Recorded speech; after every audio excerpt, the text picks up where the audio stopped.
And we are live. This is the next episode of Ignite That Light. I am your host, Chris, Positively Chris. The mission of this podcast is to motivate, inspire, and connect with other people here. And I'm super grateful to have this special guest here, Angie, aka Hockey Girl 3784. Welcome to the podcast, Angie. Oh, thanks for having me. Appreciate it. Of course, grateful for your being here, and wanted to just have this conversation about finding joy in everyday moments. We talked about this offline or off camera here previously, and it's a topic that I think not enough people really take the time to appreciate and value. But before we even get there, I wanted you to kind of spend a moment just introducing yourself to the people in the audience who maybe aren't familiar with kind of your with who you are, kind of where you come from. Give them some backstory so that way they know kind of a little more about you. Anything? Well, whatever you feel comfortable sharing. No, it's fine. It's fine. No, I'm Angie. Actually, I'm kind of pretty boring, just a mom, an educator, a student. I'm a sports fanatic, so I have that going for me too, I guess. Yep. Chicago sports, right? Yeah, we won't go there. It's okay. All right. No, my grandmother, actually, on my mom's side was a huge Cubs fan, so we have some Chicago ties in my family as well. But yeah, appreciate you being here. Is there anything else you want to share, or are you good? I'm good right now. All right, yeah. Well, let's talk a little more about again the topic, right? Finding joy in everyday moments. And for me, again, what motivated me to bring this up was because I think there's a lot of potential, right? There's potential in this topic for people to, see and hear what we're talking about, and maybe find some sort of joy in what they're going, like, whatever their lives may be like, right, day to day.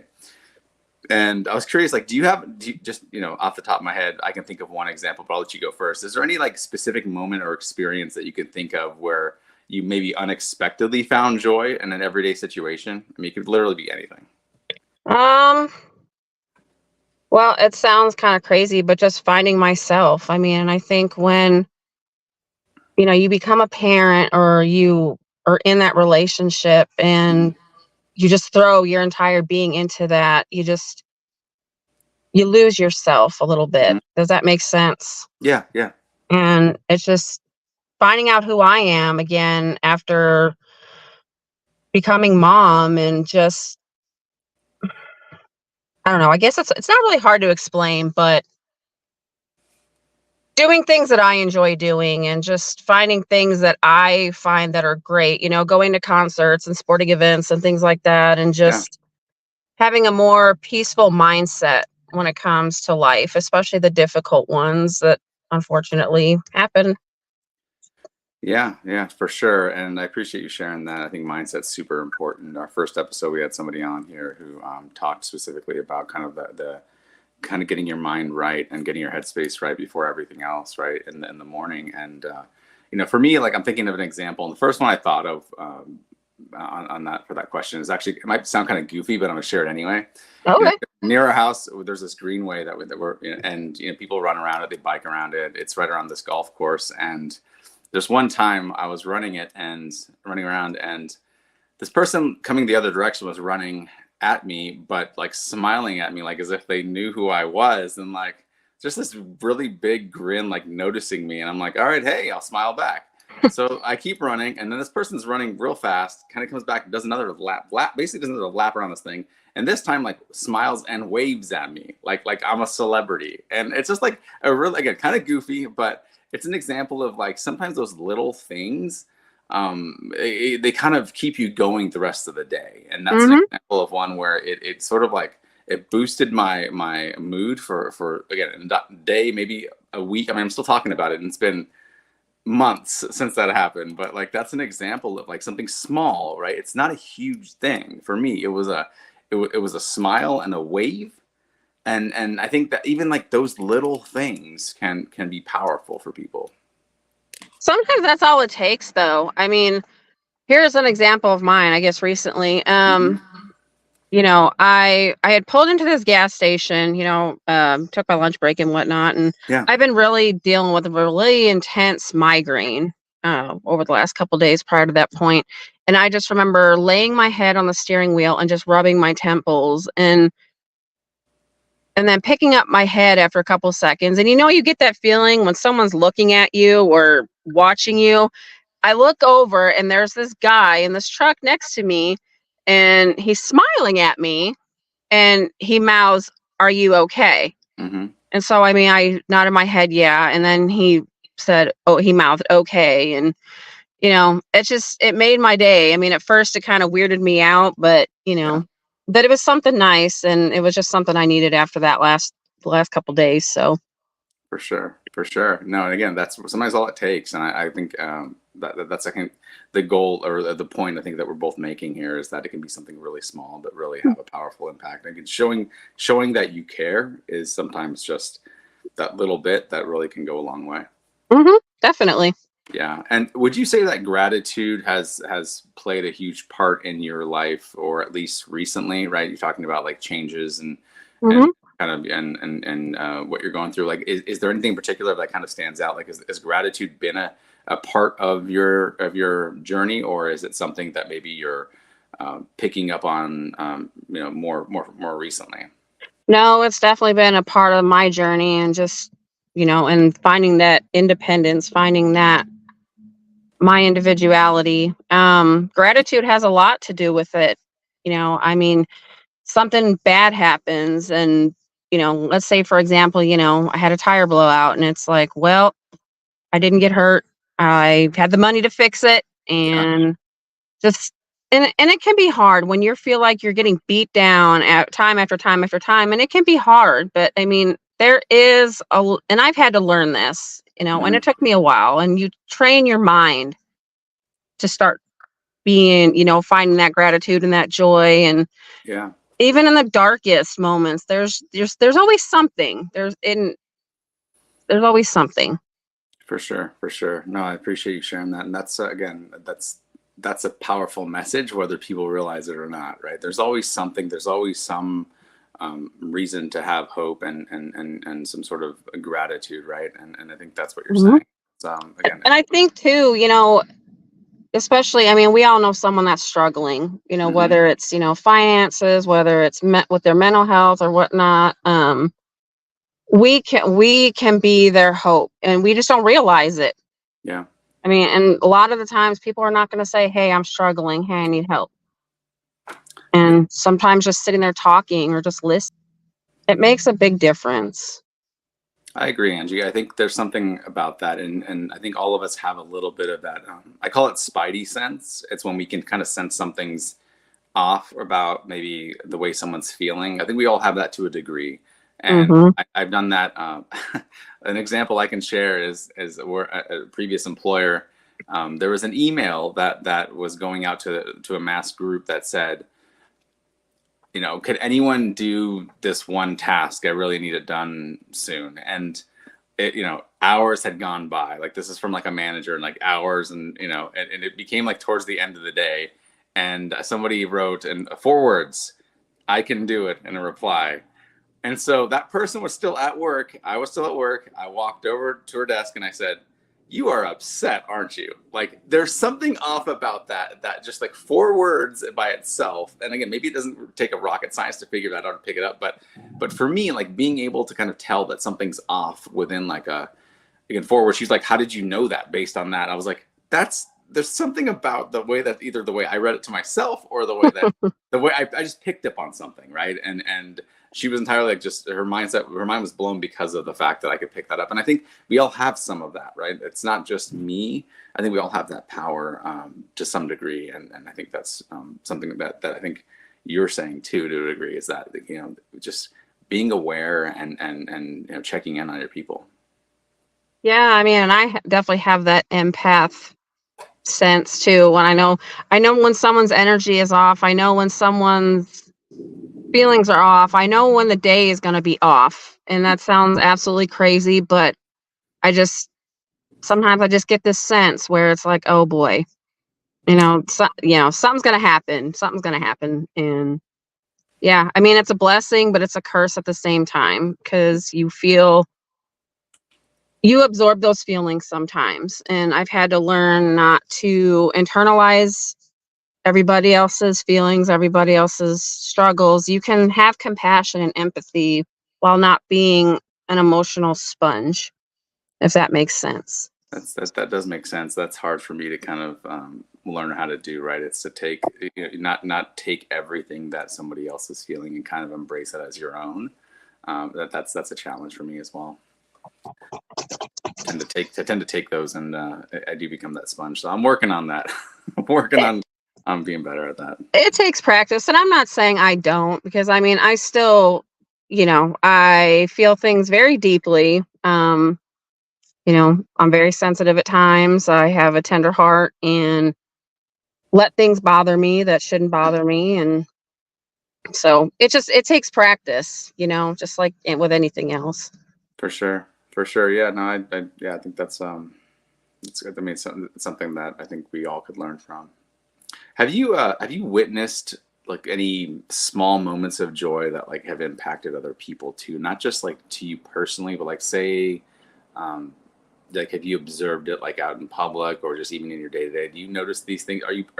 I guess what I'm asking is, have you picked up on a lot more of this happening lately, or is it um, something that sometimes you don't always see like during your day to day?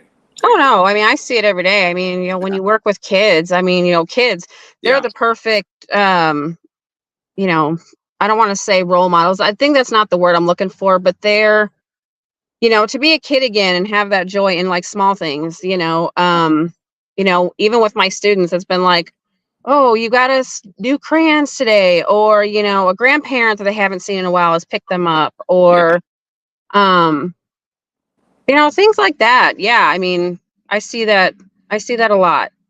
Yeah, yeah. So you see it daily, and especially I was thinking about that too. I was like, kids are probably a great example of them having their days made by something that would be considered normally pretty small, but to them it's a big deal, and I think that's a perfect example.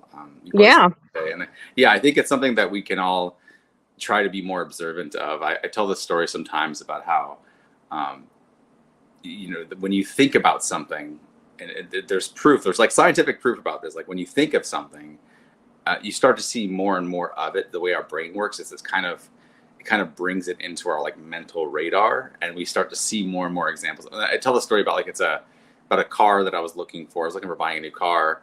I looked at one particular brand of car or model of car, and then as I was driving to and from work for the next like 2 or 3 weeks, that's all I saw on the road, or at least all I noticed was like, man, that's another one of those cars I've been looking for online. But they've always been there, right? It's just a matter of being aware of it. And I think that's something that we could all benefit from. I know I could still to this day benefit from being a little more observant in my day to day instead of rushing through my day.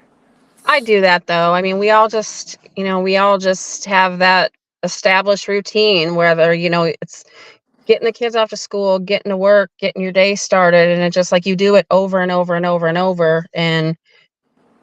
And that's something I've had to learn to practice, and I'm still practicing it. It's just, I don't have to be in a hurry. I don't have to be anxious. I don't have to be, just let the day come as it does. I like that. I like that. I like that approach. I think that's smart, and just trying to embrace those little moments too. That those little, again, moments to have coffee, and have a moment like a breather. I mean, I'm sure recess is an important time for you during the day. Sometimes. Yeah, it's a nice breather. I mean, and it's just, even nap time, it's just like, Hmm. I could use an app too. Yeah, it's totally get that.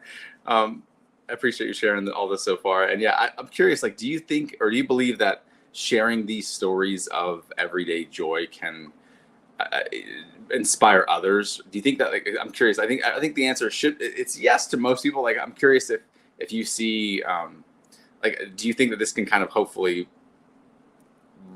bounce and have other people looking for these things too? Do you find that it's valuable to have these conversations? I do. Yeah. Yeah. I mean, and or I get on, or you get on social media and it's just Yeah. like, oh, those things don't happen, or you know, I see a lot of pessimism these Mm-hmm. days. Mostly, I mean, and some of it's warranted for certain things, but it's important though. I mean, to be talking about these things, and I agree. I lost my train of thought, but That's okay. I think you're I'll right. come back to that. You're right, though, Angie. I think it's a matter of sharing these stories of hope and optimism and joy, right? I think, and I do want to caveat that by saying that I'm not talking about this toxic positivity that people do sometimes have they have a negative opinion about. I get like what that means, but Hmm. that's not what we're talking about here. It's more of, we all go through struggles. I think we've said that already. We all go through our day to day.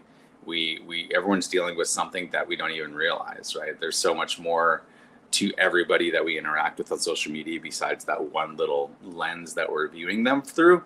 So it's important, I think, to share. For me, I think it's important to share these stories, these examples to other people, and have them see that, again, this can happen, right? This is not this is not something that's made up. Like these are Hmm. examples of just little moments that can inspire others, and I think that's kind of where we're both talking here. And it's funny you mentioned that toxic positivity, because I was thinking about that same exact thing this morning when I was looking Hmm. over the agenda again for Yeah. this, and it exists. I mean, Hmm. it does, and it goes along with my thoughts on empty praise too. Yeah. When it comes to kids, and I mean, yeah, saying great job or hey, you got this. I mean, that's not a bad thing, but Yeah. somebody that's really struggling, it's just they. I don't want to say they don't want to hear that, but It's not helpful. right, and they want, a lot of the times they just want someone just to listen, and um yeah, I mean, and it's so it's so funny to me that you were just talking about that, because that was literally in my head this morning, and I was thinking about all the ways that positivity can be toxic. It can be. I Yeah. mean, and there's nothing wrong with being positive. Everybody should find something positive about their day, or find something positive that's in their life, no matter how hard life is for them. Exactly. But it's just like I said, just throwing out that empty praise and just the empty words, and I'm not saying people don't mean it, because they do. I Yeah. believe they do, but it's just sometimes it's just that's not what people want to hear. Yeah. And they want to see compassion and understanding and those sorts of things. Yeah. I think being a good listener is sort of an underappreciated and undervalued, Yep. I think, a trait of most people these days. Would you agree? Well, it goes along the lines of communication too. I mean, Hmm. it's the same thing. Hmm. Being a good communicator, and for some people that's hard. I mean, when I was growing up, that was hard. In my family, we didn't talk about feelings. Hmm. We didn't do all that. Yeah. A friend of mine and I were having that conversation a couple weeks ago, and even my aunt brought it up when I had seen her like a month or two ago, and she goes, one of the things that I regret, and she even said, and I'm sure grandma could agree, that we needed to be more open about our feelings and more direct and talk about things more, instead of just holding it all in and then just this big old mess. Yeah. While I was growing up, I didn't have that. I just, and it messed me up for a while. And Yeah. then once I started getting into therapy, and I started to become, starting to get over my social anxiety and stuff, and just, it's really hard when you don't have that support, and it's hard to get into the practice Yeah. of it. It's so hard. It's so hard. I appreciate you sharing that, Angie. Yeah. This is all tough sometimes to kind of even to talk about, and to kind of, to share. So I appreciate you Mhm. taking a moment to share that. It's yeah. It can be a difficult topic, and yeah, I do want to kind of segue a little bit into like the next part of this conversation Mhm. too. I'm going to geek out a little bit, if that's all right, for a minute. Yeah. This concept of hedonic adaptation. I don't know if you've heard of it by chance. Mm. Well, it's like this idea. It's some sort of psychological thing where people return to like like a steady state of well-being after they experience some sort of a high or a low. So it's our the way human beings are naturally is that we tend to adapt to, and to sort of like our general happiness levels, and like so it stabilizes, right? So like, say for example you win the lottery, tomorrow, hopefully that happens to you, Be but nice. It'd be but if it, nice. it'd be nice, maybe we can manifest that. But if that happens, you start to notice that even like, people that win the lottery, there's still some sort of it's a temporary uh, impact to their overall happiness and well-being. There's a spike, but they tend to have like this, like, sort of like well-being, like that's kind of it's a stable area, right? That kind of tends to be the general spot, and it's tied to this topic because it's really, it's highlighting that your happiness tends to come from within more often than not, right? It's the external factors can be powerful, don't get me wrong, but sometimes it's like the simpler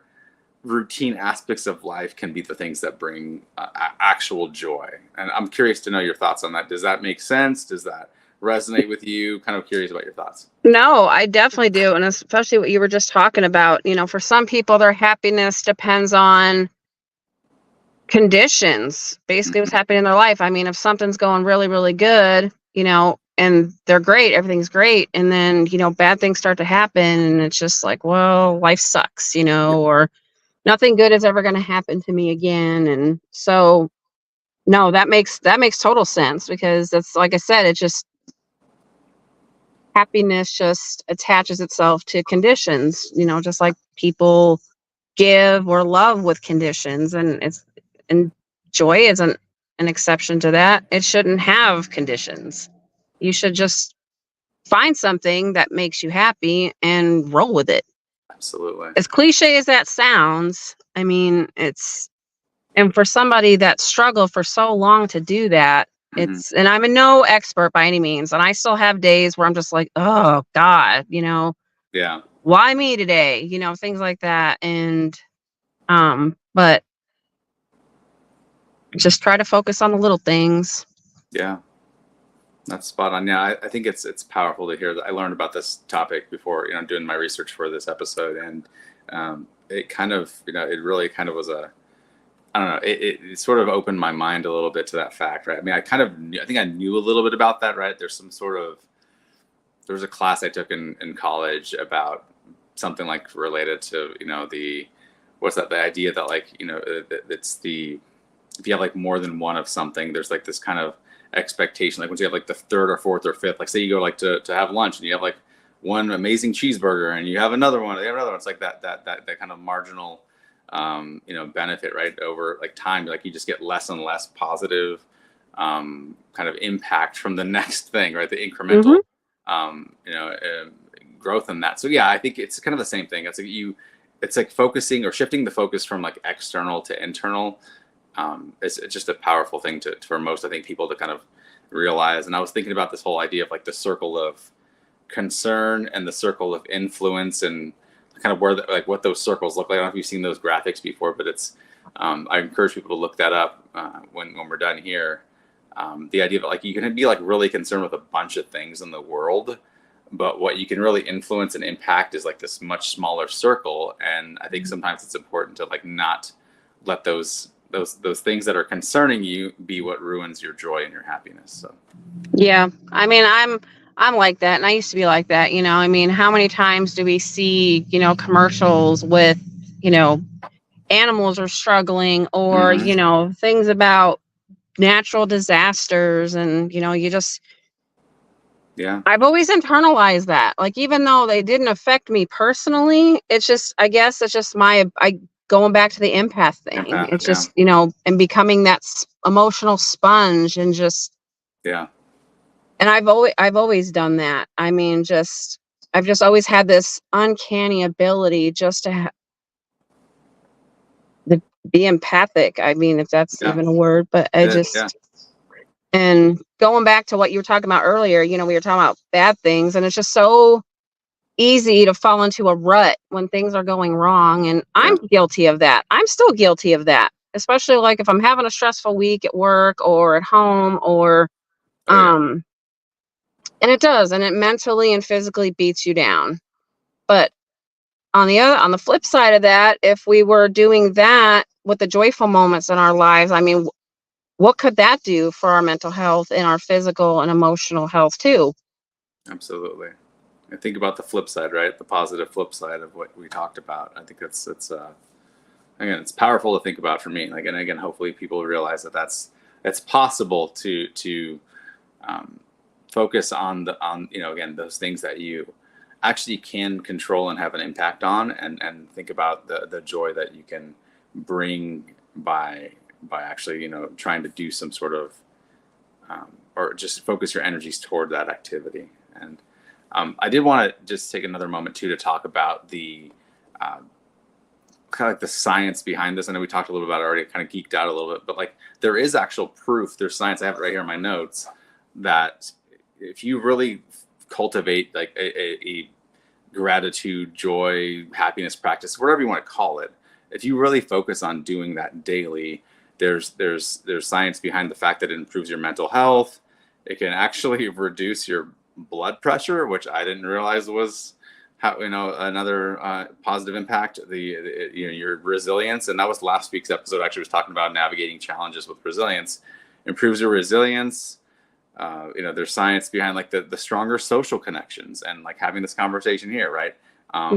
Happy people are often more sociable, empathetic, and have better communication skills. So like again, it all, there's even longevity. Like there's like a longer happiness may contribute to a longer life. Like that's it seems like an obvious thing to say, but I think hearing like just reading it out loud, sort of, what we're trying to say here is that life happens, but it's how we react to, right? It's like you can choose to focus on, man, that really hurt, or you could think, well, now that happened, what's my next step, right? Like looking, there's this book that I read recently called, I forget the exact title of it, but it's the idea like it's the gap and the gain, right? So like you can think about the gap of where like you want to be, or you can focus on how far you've come up to this point.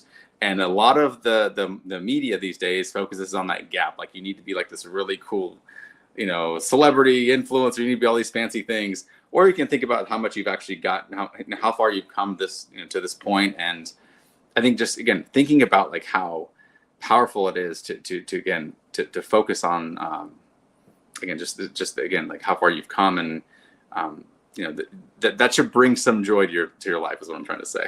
It does. I mean, and it took me almost 20 years, to realize that. And, beforehand, it was just, I was in a rut. I mean, I focused on the negative all the time, and it's just, stress after stress after stress that would get to me. And it's just, among other things happening in my personal life too. And, even was recently, like a year and a half ago when all that started. And it's, I think the thing for me was, it's like, crap, I'm not getting any younger. It's like, so I can either be miserable for the remainder of the time I have here, or I can make it count for something.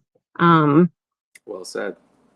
And I mean, this is coming from somebody that, struggles with depression and anxiety. I mean, I still have my bad days. I mean, last week, I had an episode where my depression was just like, hey, this is what we're doing this week. This is what's going on. And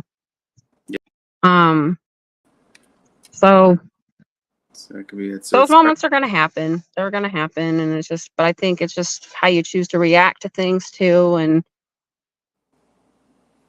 mindset, like we talked about earlier, just mindset.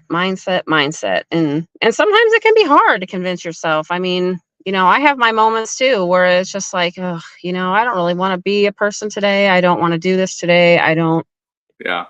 No adulting for me today. Right. Yeah, exactly. I mean, and, I'm not an expert in this area or anything. This is just something I've just put into practice within the last couple years. And, for me, it's just something simple, like, a new player being signed to, one of my sports teams, or, my pumpkin flavored coffee that I get to enjoy every, what I'm saying? Yeah. I mean, in Christmas, I mean, I won't get started with that, but it's just little things like that. It's just,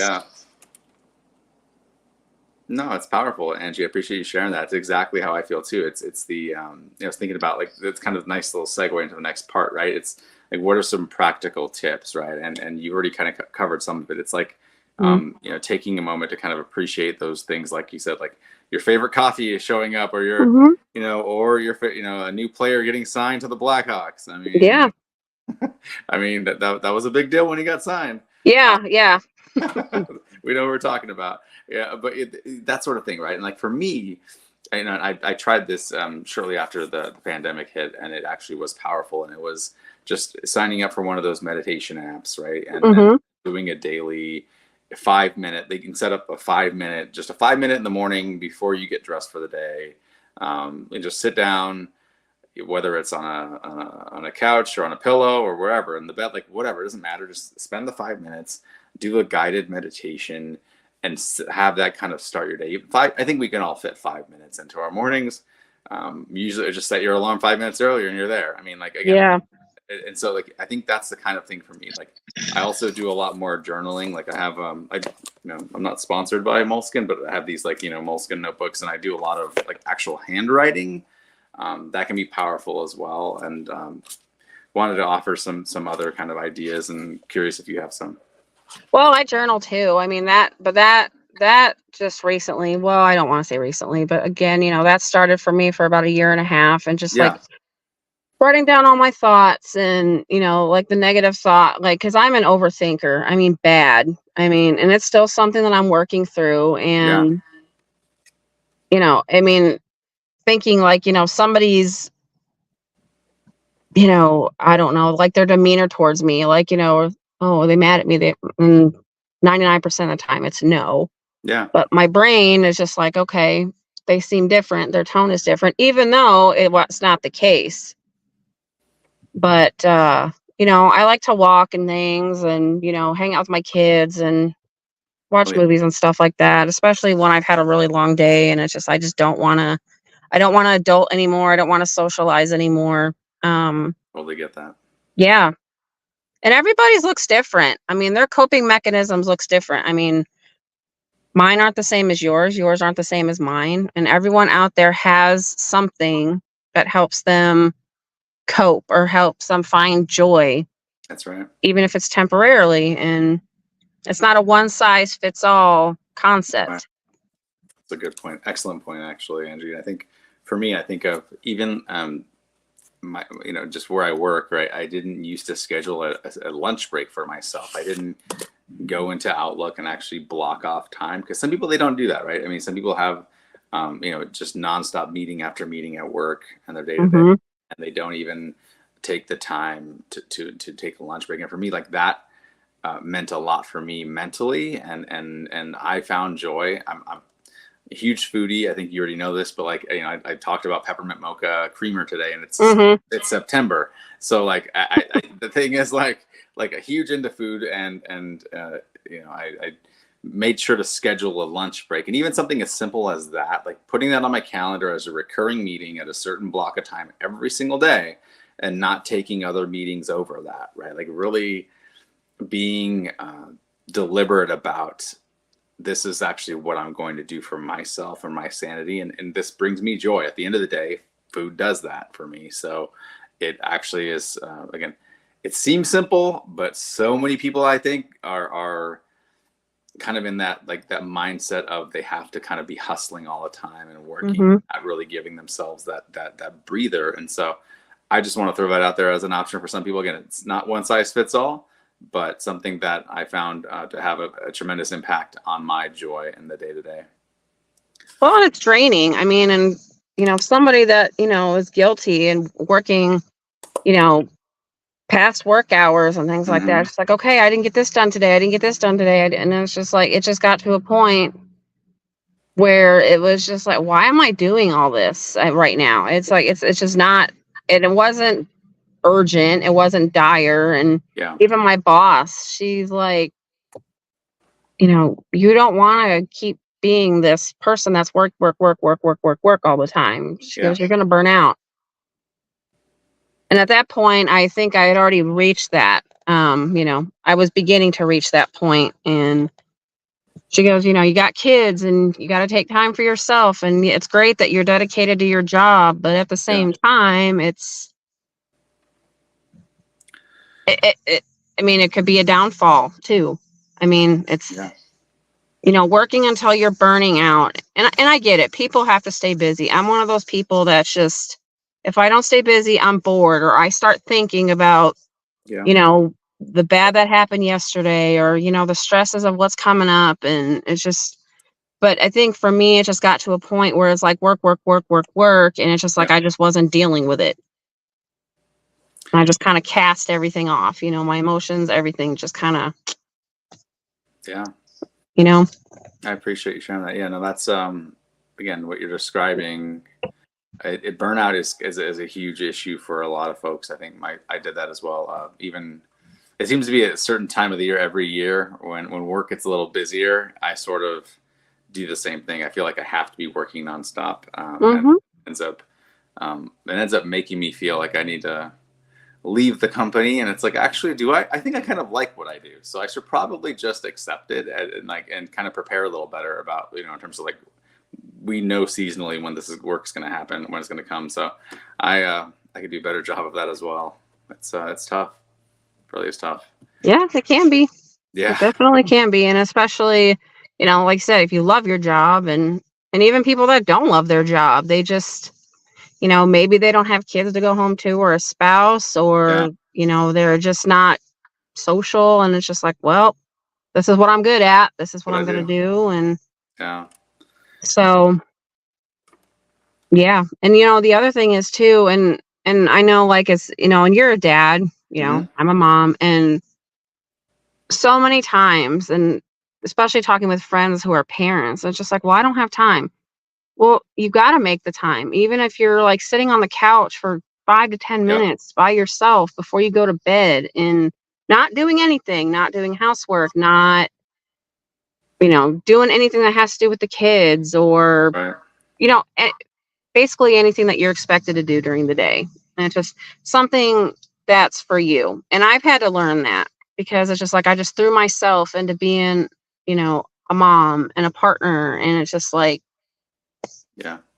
and somewhere along the way, it just, I mean, that was my only identity for a long time. And then, when I was about 34, 35, it just really started to hit me. And it's just like, I was tired of being unhappy. I was tired of being overweight. I was tired of just being in a rut.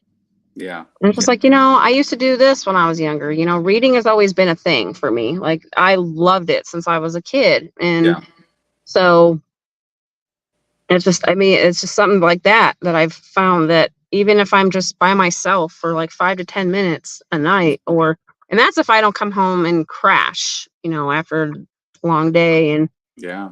hang out with the kids and cooking and just running them where they need to go. And Yep. so it's just, I think, and it's really important, and everyone needs to understand that, but parents especially, Yeah.